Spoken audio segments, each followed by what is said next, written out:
Come together and we visit. To me, I go to too many meetings, and during those meetings we don't really get down to the real core root issues that we face. But if we come together and we visit, it allows us to build that safety, it allows us to share stories, and through those stories we start harvesting the resilient factors of why we're still here. And through that, then we can start weaving things together and say, hey, you know, you got a skill, I got a skill, let's start weaving something together. And I think that only happens when we make space for it to happen. We can't manufacture, we can't go to Walmart and say we want to have a community gathering, or we can rent out a building, but it's a matter of bringing the people together to have that space. And all those minds come together. It's a beautiful thing. I think in our language, Odeya now, you know, that a lot of people refer to it as a town or a village, but the literal translation, how I understand it, is a place of many hearts.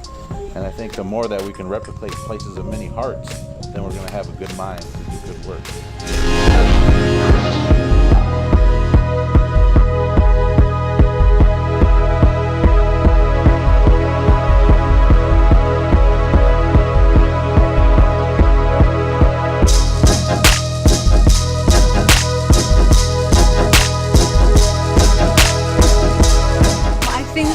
The title says boys with braids, but to me it has always meant so much more than just the braid. That braid contains the physical, emotional, and spiritual relationship within ourselves and with the Creator.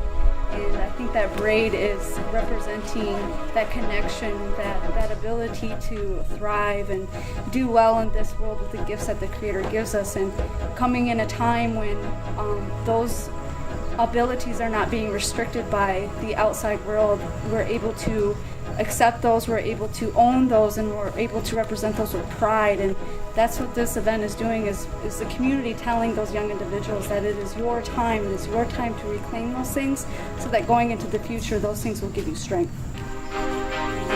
What would you tell the whole world right now? That your hair is really powerful.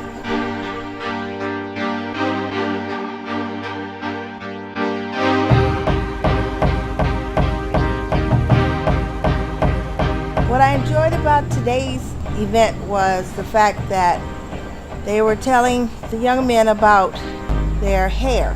My grandson, Deani, has long hair and has been teased for a very long time. And I've always instilled in him that his hair is his strength. That's who he is, his mind, his body, his soul. And not to let any of the bullying stop him from doing anything that he wants to put his mind to.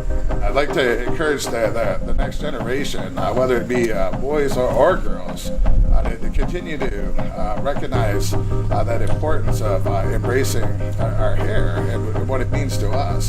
That as we pursue that length in our hair, that we would continue to pursue the wisdom and the knowledge, and that it's okay to be a Neshnabé. I think definitely some of the highlights today was seeing the numbers and the turnout for today. I think having so many people come to support the boys and the men in our community and their path to growing out their hair and their support.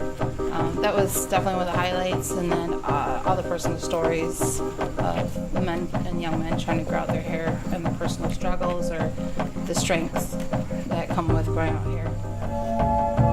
I really like the fact that we had individuals who are well aware of the boarding school era and all that resulted from that. And we also had a veteran here with us, a few veterans, and they were able to see that through all of that trauma and through all of those really dark times, that all of that was for nothing. There's a resilience that's happening right now, and those things are very visible through our youth, and they're starting to reclaim their identity, and I think it's bringing those dark times to a lighter time, because as as a result from that, we're stronger people, even though at once it seemed like there may have been no light at the end of the tunnel.